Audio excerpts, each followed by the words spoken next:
प्रथम चरण में मतदान जो हुआ है, इसलिए दोनों राज्यों की जनता का हृदय से धन्यवाद करना चाहता हूं कि भारतीय जनता पार्टी के तरफ में भारी मात्रा में मतदान कर उन्होंने इस चुनाव में हमारे लिए शुभ संकेत दिए हैं।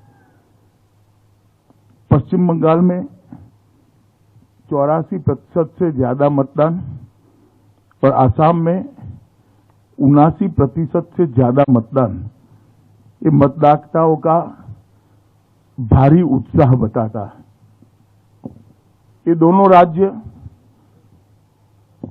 आसाम कुछ सालों पहले और बंगाल इस चुनाव के पहले हर चुनाव में चुनावी हिंसा के लिए जाने माने वाले राज्य हैं।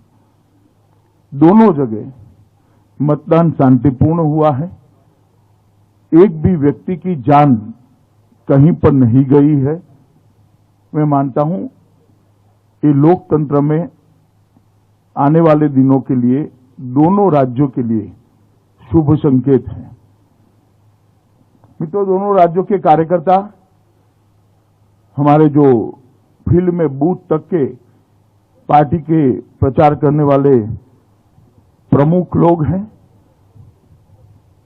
और जिला स्तर और प्रदेश स्तर के हमारे नेतृत्व गण से चर्चा करने के बाद मैं मानता हूं कि बंगाल में हम 30 में से 26 सीट से ज्यादा भारतीय जनता पार्टी विजयी हो रही है और प्रचंड बहुमत के साथ सीटें जीत रही हैं। हमारी सीटें भी बड़ी मात्रा में बढ़ रही है और सीटों पर जीत का अंतर भी, मार्जिन भी बहुत बड़ी मात्रा में बढ़ रहा है। जहां तक आसाम का सवाल है, 47 में से 37 सीटों से ज्यादा, 37 सीटों से ज्यादा भारतीय जनता पार्टी विजय प्राप्त करेगी। इसके साफ संकेत भारतीय जनता पार्टी की चुनावी मशीनरी से हमें मिले हैं और मैं मानता हूं कि दोनों राज्यों ने एक सकारात्मक मतदान किया है। असम के अंदर आतंकवाद मुक्त असम, आंदोलन मुक्त असम, विकास के रास्ते पर चल पड़ा हुआ असम, रोजगारी के रास्ते पर चल पड़ा हुआ असम, इसके पक्ष में साफ मैंडेट दिखाई पड़ता है।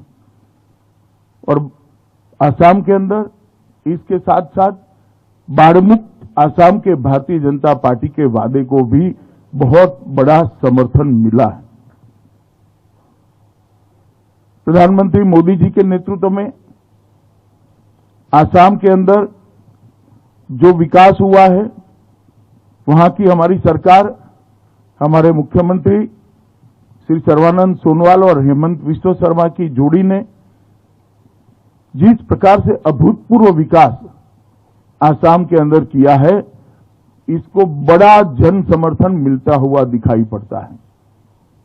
डबल इंजन सरकार का कंसेप्ट असम की जनता को भारतीय जनता पार्टी के आचरण से समझ में आया है और ब्रह्मपुत्र नदी पर 6 से ज्यादा ब्रिज बनना, इसकी शुरुआत होना, 20,000 किलोमीटर से बड़ा रोडों का जाला बुन लेना, काजीरंगा के जंगलों की जमीन घुसपैठियों से मुक्त कराना, श्रीमंत शंकरदेव और माधवदेव के सत्र की जमीन को घुसपैठियों से मुक्त कराना, ढेर सारे विकास के काम जिसका एक सकारात्मक झुकाव भारतीय जनता पार्टी के प्रति स्पष्ट नजर आता है और हमारे गठबंधन की 37 सीटें से कम नहीं होगी, इसका मुझे पूरा विश्वास है। दूसरी ओर बंगाल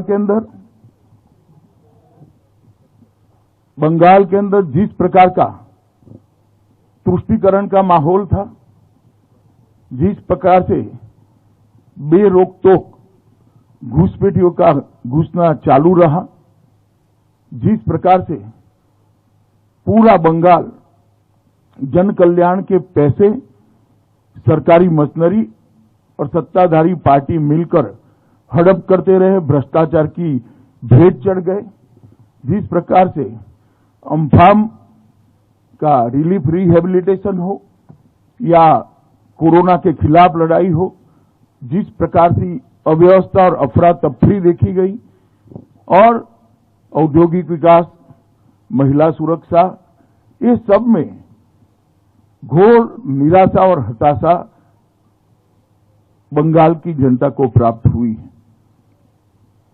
27 साल के कम्युनिस्टों के शासन के बाद उनको एक आशा थी कि दीदी एक नई शुरुआत लेकर आएगी, मगर दल का चिन्ह बदल गया, दल का नाम बदल गया, बंगाल वही का वही रहा और गिरावट आई।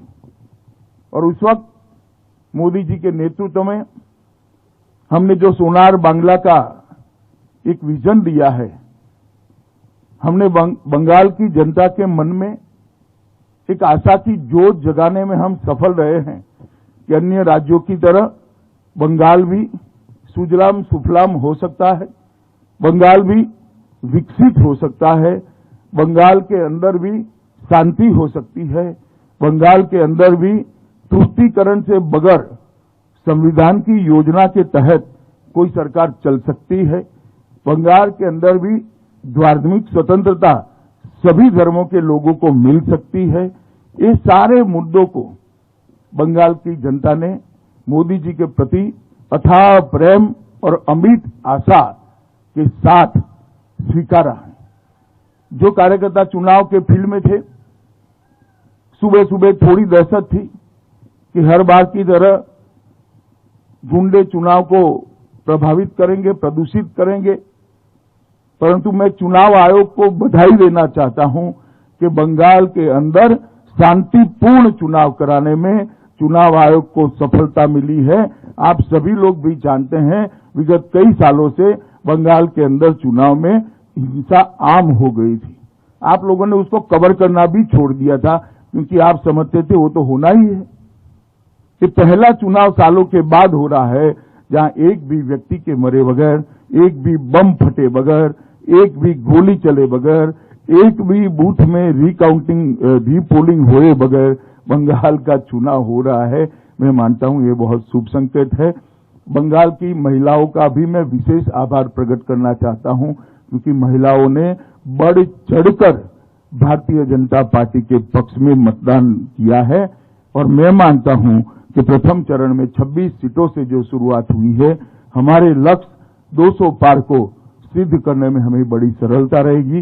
इसी तरह से चुनाव आगे बढ़ता रहा, भारतीय जनता पार्टी 200 से ज्यादा सीटों के साथ बंगाल में सरकार बनाएगी, इसका मुझे विश्वास है। भाजपा के सभी कार्यकर्ताओं का विश्वास है। आसाम में भी अभी जो सीटें हैं, इससे ज्यादा सीटों के साथ हम पूर्ण बहुमत की भारतीय जनता पार्टी की सरकार बनाएंगे। आप लोगों का बहुत बहुत धन्यवाद। अब पूछ सकते हैं हम।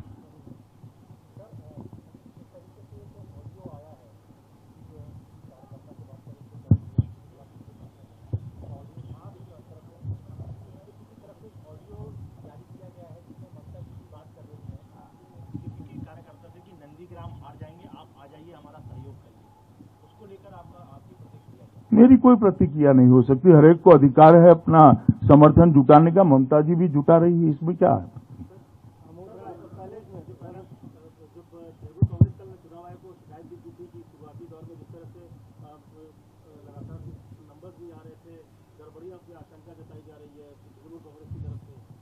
नहीं, मगर क्या गड़बड़ी? तृणमूल कांग्रेस के एक भी पोलिंग एजेंट ने कोई फरियाद नहीं करी है। गड़बड़ी तो पोलिंग बूथ के अंदर होती है।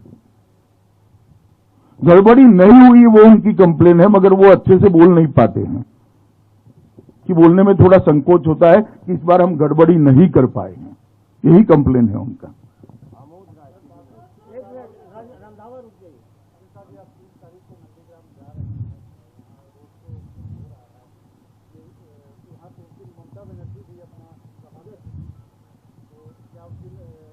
नथिंग स्पेशल, नंदीग्राम हमारे लिए एक सीट है। मैं नंदीग्राम के मतदाताओं को इतना ही कहना चाहता हूं कि बंगाल के अंदर परिवर्तन अगर करना है तो बंगाल की 200 सीटों ने परिवर्तन करना पड़ेगा। नंदीग्राम अकेला ही कर दे तो बंगाल के अंदर अपने आप परिवर्तन हो जाएगा। तो मेरी बंगाल के नंदीग्राम कॉन्स्टिट्यूएंसी के मतदाताओं को अपील है कि परिवर्तन तो आपके ही हाथ में है, आप अकेले ही कर दीजिए, परिवर्तन हो जाएगा। विकास भदौरिया जी अमित भाई, अभी तो पहले चरण का मतदान हुआ है, ऐसे कौन से संकेत हैं जिनके आधार पर आप ये एनालिसिस कर सकते हैं कि ये जो 84% मतदान आपके पक्ष में हुआ है और दूसरा यही मोमेंटम आगे भी 7 चरणों में बरकरार रहेगा? देखिए विकास जी, ये मैं तो चुनाव के पहले से कर रहा हूं कि 200 सीटें आएगी। आप लोग कई बार मेरी बात मानते नहीं है, मगर मैं बताता हूं 200 से ज्यादा सीटें आएगी, क्योंकि जब हम प्रचार में जाते हैं, जब संगठन के काम करने के लिए जाते हैं, बंगाल की जनता के जो उद्गार होते हैं, बंगाल की जनता की जो भावनाएं होती है, इनकी संवेदनाएं होती है, वो हमें स्पर्श करती हैं और इससे मालूम पड़ता है कि बंगाल की जनता त्रस्त है। सभी वादे मां माटी मानुष के खोखले साबित हुए हैं और बंगाल के अंदर संपूर्ण परिवर्तन होने जा रहा है। Megha Prasad, Times Now. Sir, Amit sir, आप कल अहमदाबाद में थे, कुछ ऐसी रिपोर्ट्स आ रही हैं कि शरद पवार जी और प्रफुल्ल पटेल जी दोनों चलिए, सब चीजें सार्वजनिक नहीं होती है। नवजोत रंधावा, रविंद्र सिंह, जी न्यूज। आरोप भी लगाते रही है कि टीएमसी बीजेपी कार्यकर्ताओं की हत्या करते रहे, हिंसा काफी हुई और आप कई कार्यकर्ताओं से मुलाकात भी की उनके परिवार से। अब बीजेपी के ही जो शामिल हो गए हैं उनसे ममता बनर्जी खुद फोन कर रही हैं कि हमें समर्थन करो। एक तरफ हिंसा और दूसरी तरफ इस तरह की अपील। आपको लग रहा है कि जमीन खिसकने का डर है या फिर वो अपने लोगों को वापस लेना चाहती है? जमीन खिसकने के लिए टेलीफोन कॉल का परिचायक होना जरूरी नहीं है। जमीन खिसक चुकी है, जमीन जनता ने खिसकाई है और फिर से एक बार मैं कहता हूं 200 से ज्यादा सीटों के साथ भारतीय जनता पार्टी की वहां सरकार बनने जा रही है। विनीत, टीवी 18। सर, जिस तरह से पीएम में बंगाल गए थे, ममता बनर्जी का कहना है कि वहां जाकर के वो प्रचार कर रहे हैं। जब बांग्लादेश के एक एक्टर ममता बनर्जी के पक्ष में प्रचार कर रहे थे तो बीजेपी ने सवाल खड़े किए थे। अब पीएम के दौरे पर ममता बनर्जी सवाल खड़े। भाई वो तो खड़े करे, आप काहे को कर रहे हैं? कल पीएम ने कोई बात करी है वहां पर प्रचार की? कोई बात नहीं करी। प्रधानमंत्री का दौरा है 2 देशों के संबंध मजबूत करने के लिए, 2 देशों के सांस्कृतिक संबंधों को रिवाइव करने के लिए। वहां पर उन्होंने ना चुनाव की बात करी है, ना ममता दीदी को कुछ कहा है, ना भाजपा के लिए कुछ कहा है। नंदिता, प्रतिदिन।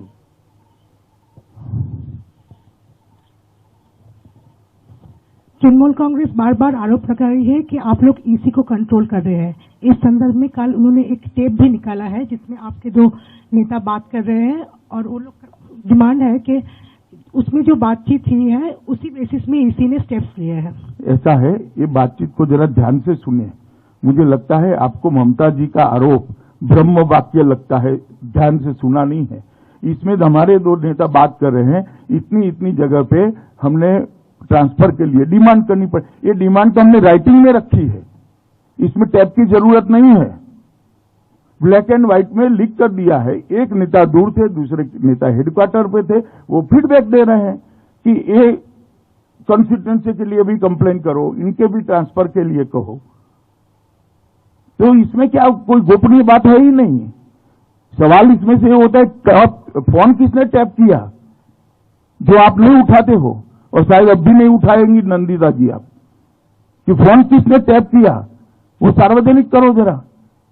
किस प्रकार से चुनाव चल रहा है, ये क्या लोकतांत्रिक व्यवस्था है फोन टैप करना विपक्ष के लोगों का? इसमें तो कुछ गोपनीय नहीं है। ये जो बात हुई है हमने ब्लैक एंड व्हाइट में टाइप कर चुनाव आयोग को दिए। क्या बम फोड़ा है उन्होंने इसमें बड़ा? आप लोगों को लगता है बड़ा कूप निकल कर आ गया, कुछ नहीं है। हमने राइटिंग में दिया है बाबा चुनाव आयोग को। मगर मूल इसके अंदर सवाल तो ये है कि फोन कैसे टैप हुआ, किसकी सूचना से हुआ, किसकी परमिशन से हुआ। और चुनाव आचार संहिता लागू हो जाने के बाद सरकार फोन टैपिंग की सूचना दे सकती है without consent of election commission. इसमें से एक क्वेश्चन एराइज होता है, ये आपको तृणमूल कांग्रेस की प्रेस कॉन्फ्रेंस में पूछना चाहिए था। प्रेमांशु आनंद बाजार पत्रिका।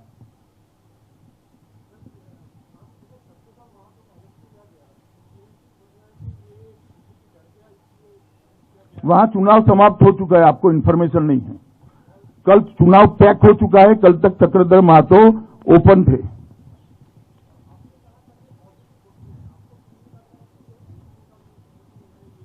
देखिए, एंटी इनकम्बेंसी तभी एनकेस होती है कि किसी और से आशाबंदी हो, और मैं मानता हूं भाजपा से आशाबंदी है, इसलिए मैं उसको सकारात्मक मतदान भारतीय जनता पार्टी के पक्ष में मानता हूं। प्रधानमंत्री जी पर विश्वास है, भारतीय जनता पार्टी की सभी सरकारों के आचरण पर विश्वास है, बंगाल की जनता।